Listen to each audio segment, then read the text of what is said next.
E se junta a nós nessa transmissão o desembargador aposentado Sebastião Coelho. Seja muito bem-vindo, desembargador. Bom tê-lo conosco. Quero ouvir as suas primeiras impressões a respeito desse relatório que está sendo lido pelo ministro Alexandre de Moraes, que é o relator do caso. Bom dia, bem-vindo. Bom dia, Daniel. Bom dia a todos da bancada, especialmente a Berenice, que fez o convite. E a minha primeira impressão, Daniel, afirmação, uma impressão, é que Alexandre de Moraes fez um discurso mentiroso e desnecessário que não é próprio ao julgador. Bellucci bem analisou agora há pouco, não é? O julgador, ele pega daquele ponto em que trata o relatório do processo. Então, esse discurso anterior é completamente inadequado, eivado de mentiras e demonstra inequivocamente que Alexandre de Moraes não tem a isenção necessária para julgar esse processo e os processos correlatos. Então, essa é a minha primeira impressão. As afirmações dele com relação à imparcialidade, à coragem, afirmando golpe de Estado, dando números de condenações e de confissões, comprova essa sua falta de isenção. E a primeira mentira que ele fala é com relação à competência, tá certo? Essa competência não é do Supremo Tribunal Federal. Essa competência foi modificada, como ele próprio afirmou no seu discurso, que não foi um julgamento, né? Eu estou fazendo crítica ao discurso, não é? É amparado pelo artigo 359, letra T, do Código Penal, que me permite fazer isso, não é? Quando ele afirma a questão da competência, não é competência. Isso foi mudado em 2023, salvo engano, em dezembro, o tribunal mudou o regimento, porque era pacificado no Supremo Tribunal Federal que a pessoa, ao perder o cargo, quem detinha cargo com prerrogativa de foro, iria para a instância, para a primeira instância. Então eles mudaram, porque perceberam que não poderia julgar Jair Messias Bolsonaro lá e os demais acusados lá na primeira turma. Isenção não tem, falar de devido processo legal, mentira, não está observando o devido processo legal, prerrogativa dos advogados violadas, que por via de consequência prejudica o acusado. No momento que o advogado tem a sua prerrogativa violada, ele está violando o direito do acusado, o direito do réu. Então, a minha primeira impressão é essa forma veemente, como ele estava colocando, afirmando o golpe de Estado, só me dá a certeza de que ele está com a seu voto pronto, e estaria mesmo, porque, vejam, um processo dessa complexidade, quando as defesas foi apresentada a última alegação final, 3 dias após ele já encaminhou para o presidente Zanin, que é o presidente da turma, para colocar em pauta. E o presidente Zanin marcou para marcou para menos de 15 dias, em torno de 15 dias depois do julgamento. Então isso não existe. Eu que fui julgador por mais de 30 anos, não é? Num processo simples, dada a quantidade de processo, você leva um tempo para julgar, para formar uma convicção. Quando ele pediu imediatamente, é porque ele já tem a sua decisão tomada. Não descarto também que, diante da pressão externa, pode haver um ato de covardia, vai ser uma covardia boa, absolvendo Bolsonaro, diante da pressão externa que ele diz que não submete. Então nós estamos diante de 2 extremos.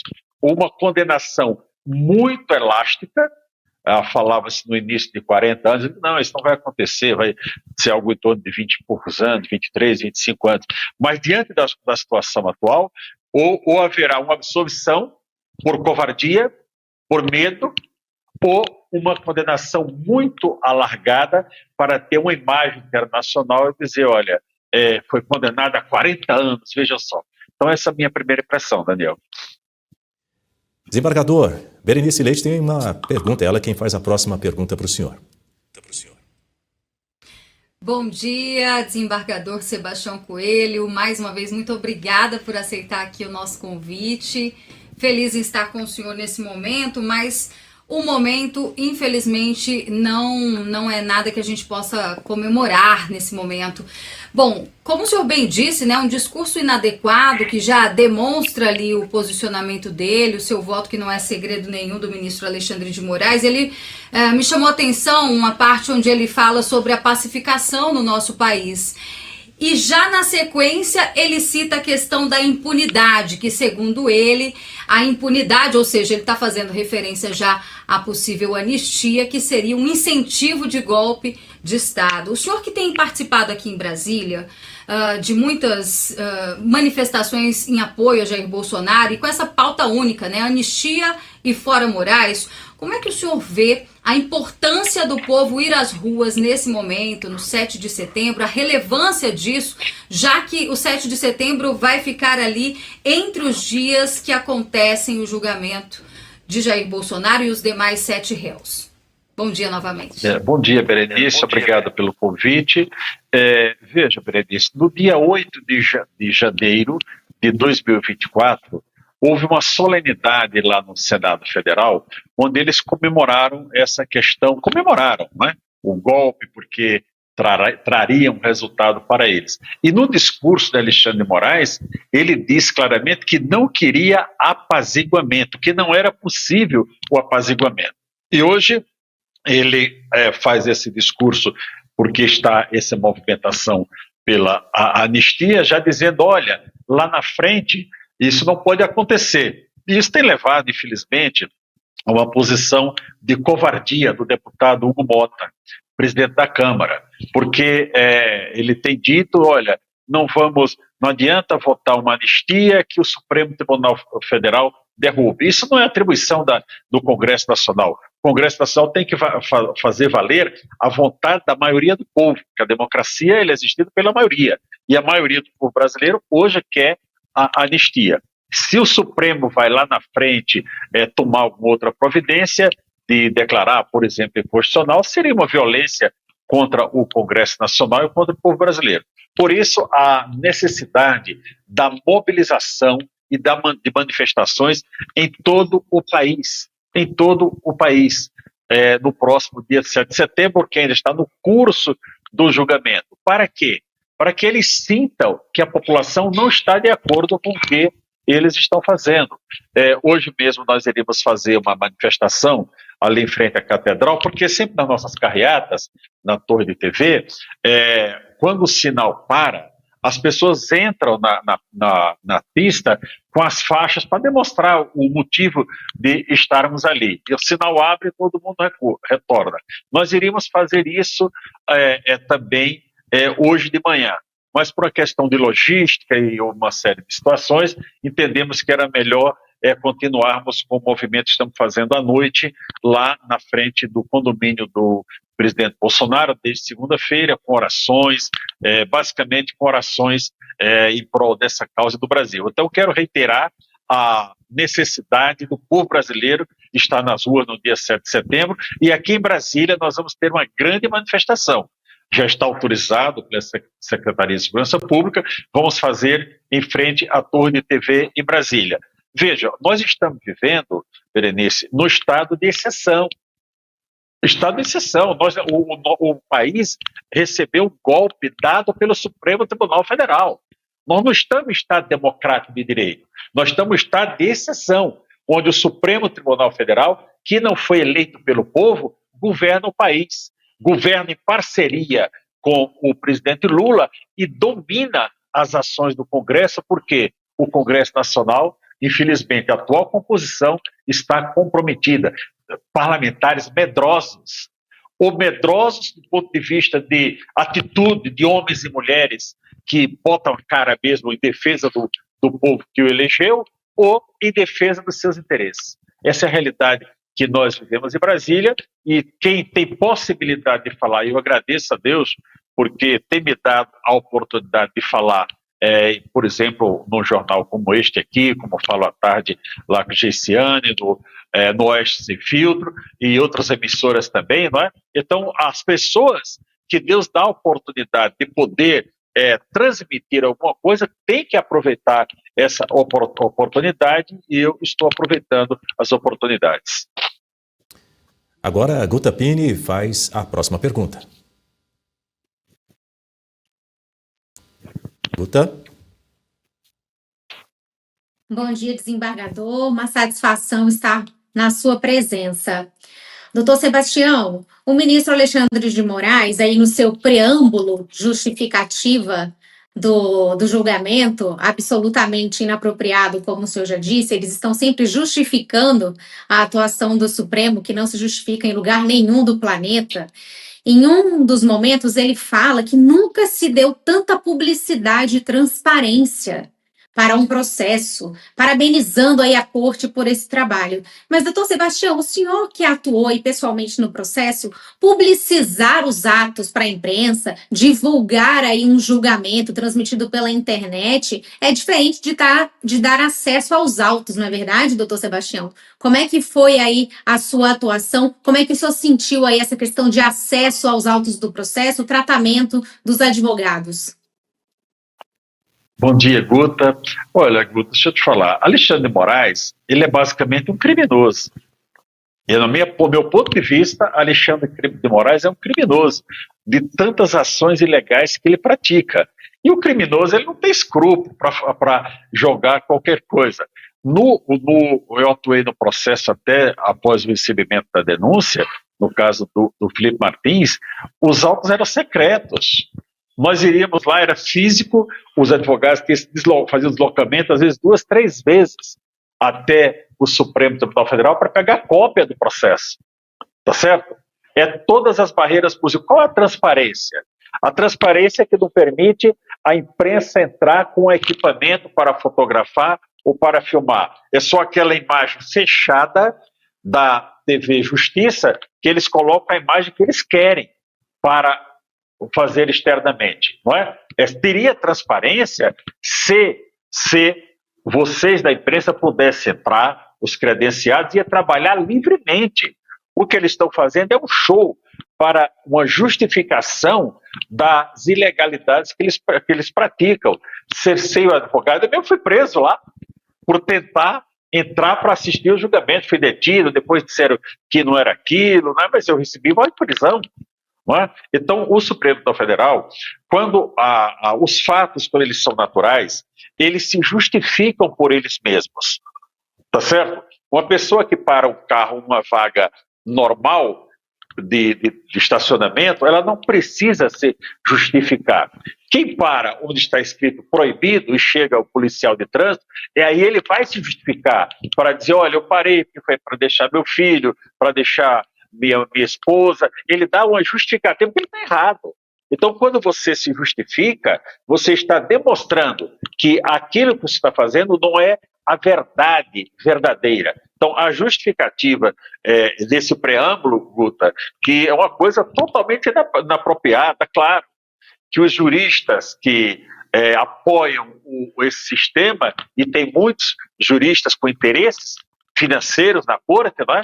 Vão dizer, não, aquilo foi muito apropriada, aquela explicação, não. Eu posso afirmar para vocês, como 30 anos de magistratura, 30 anos de magistratura, presidente de associação de magistrados, local e vice-nacional, quero dizer que isso não existe no Poder Judiciário. População, acredite sobre minha palavra de honra, isso não existe no Poder Judiciário. O julgador pega as suas votações, o presidente dá a palavra, eu presidi por quase 8 vezes, colegiado, tanto com 5 membros e com 21 membros, tá certo?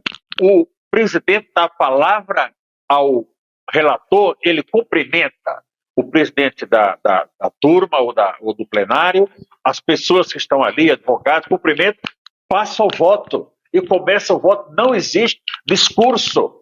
Isso é uma justificativa daquela pessoa que sabe que está errada e tem que dar uma aparência de que está certo. Então, eu vou lutar pela anistia, pauta única. É anistia e impeachment de Alexandre de Moraes. Aí eu vejo, vocês viram no início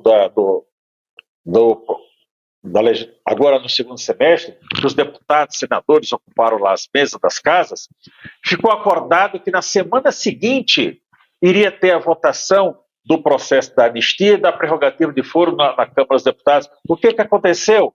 Foi passando o tempo, aí veio essa história da adultização, aí mudaram o foco para aquele que é uma coisa importante, mas não mais importante do que ter pessoas presas e morrendo na prisão, mudaram o foco para cuidar de prerrogativa de foro e prerrogativa de deputados, para dar uma cortina de fumaça. Os parlamentares têm que entender que a população brasileira está muito bem informada, não é besta. Se nós tivéssemos só aqueles canais oficiais que apresentam os seus jornais direitinho, ou esses que ficam aí em TV a cabo com 1% de audiência, se nós tivéssemos informado só por aí, nós poderíamos acreditar, mas estamos no meio, como vocês estão colocando, num jornal como esse aqui, mostrando a realidade sem meias palavras, não é? Então aí muda o foco para dizer, não, agora vem esse movimento do governador de São Paulo ontem, para vir tratar de anistia. Como assim? Os senhores tinham que ter tratado de anistia, era desde março deste ano, quando foi recebida a denúncia, que foi feita aquela leitura da emenda agora por Alexandre de Moraes, que naquele recebimento da denúncia já estava desenhado o quadro que iria acontecer, nada mudou daquela programação, daquele roteiro que foi colocado no recebimento da denúncia. Então, eu quero deixar aqui, viu, Guta, a minha indignação com esses parlamentares que estão tratando do espólio de Jair Bolsonaro, como se o homem tivesse morto. Não. O Bolsonaro, nós temos que lutar pela elegibilidade de Bolsonaro. Se ele não puder ser candidato, aí sim você vai tratar de procurar. Estou falando isso em relação àqueles que estão aguardando o apoio de Jair Bolsonaro. Respeito o governador Zema de Minas Gerais, porque ele lançou a sua candidatura independente de apoio de Bolsonaro, embora ele tenha dito que se o Bolsonaro for candidato, e ele luta pela anistia há muito tempo, eu retiro a candidatura. Os demais estão aí aguardando, tá? Essa posição, olha, é politicamente correto o que eu vou falar? Não é. Essa posição do governador de São Paulo, Tarcísio, me dá vergonha. Tá certo? Aí acenando para cá e para lá. Se ele quisesse, já tinha articulado isso há muito tempo. Lembre que o presidente da Câmara é do seu partido, Hugo Mota. Tá certo? Então eu fico indignado com tudo isso que está acontecendo, e hoje começa oficialmente o dia da mentira. Vai ser hoje, porque o dia da mentira nós fazemos aquela brincadeira do 1º de abril. Olha, o dia da mentira é brincadeira, mas hoje realmente está sendo institucionalizado o dia da mentira do Brasil, um dia de um golpe dado pelo Supremo Tribunal Federal contra a nação brasileira e contra a nossa Constituição. Esse é um julgamento que ficará como uma vergonha na história. As gerações futuras, eu já tenho 70 anos, não sei se vou pegar alguma parte da verdade ainda, mas as gerações futuras vão olhar para esse julgamento e dizer: nossa, como é que isso aconteceu? Como é que aquele povo que viveu naquela época permitiu?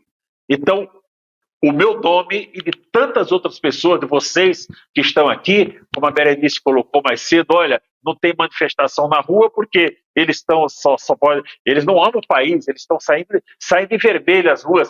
Viu, Berenice, você deve ter visto aqui em Brasília, eu fui alertado, desembargador, está tendo uma convocação para a Praça Zumbi dos Palmares. Eu digo, não tem, que é ali perto da Embaixada de Portugal. Eu digo, não tem isso. Me mande o post que você viu. Ela mandou, era uma militante do PSOL, com tudo verde e amarelo, pelo Brasil e tal, e lá no cantinho, escrito em vermelho. Então, até isso eles fraudam. O vermelho que eles sempre defenderam, estão na prática de braços dados com Cuba, com Venezuela, com China, que defendem o vermelho, querem enganar o povo brasileiro agora de verde e amarelo. Então, minha conclusão, nesse momento, continuo à disposição, é que esse julgamento é uma farsa, é uma vergonha. Esses homens vão ficar para a história como aqueles que não honraram o compromisso que assumiram, que prestaram de cumprir a Constituição quando assumiram seus cargos. E mais, julgamento com Alexandre de Moraes, que persegue Bolsonaro desde 2022, quando o presidente do TSE julgamento com Zanin, que foi o advogado de Lula no TSE, que tirou Lula da prisão para ser candidato, indicado pelo Lula. Julgamento com Dino, que foi o ministro da Justiça e assistiu da sua sala tudo que estava acontecendo. Eu fui juiz da auditoria militar. Gente, aqui em Brasília, as tropas, você mobilizar, em 10 minutos, chega em qualquer lugar. Eu conheço a estrutura da Polícia Militar, fui instrutor da academia da Polícia Militar, conheço todos os oficiais da Polícia Militar. Então ele assistiu de camarote, depois subiu com as imagens, não é? E é um julgador. Isso é um escândalo. Isso é um escândalo que tem que ser denunciado. Me perdoe a veemência, Daniel, é porque realmente eu fico indignado com tudo que está acontecendo e mais indignado ainda com a covardia do Congresso Nacional. 9h57 no horário de Brasília. Nós conversamos com o desembargador aposentado Sebastião Coelho. Desembargador, muito obrigado pela sua presença aqui no Jornal da Oeste, primeira edição. Desejo ao senhor um bom dia. Seguiremos aqui na Oeste acompanhando esse primeiro dia da ação penal, do julgamento da ação penal de Jair Bolsonaro e de outros 7 réus pela suposta tentativa de um golpe de Estado. Um bom dia para o senhor, viu? Muito bom dia, obrigado pelo convite, estarei à disposição.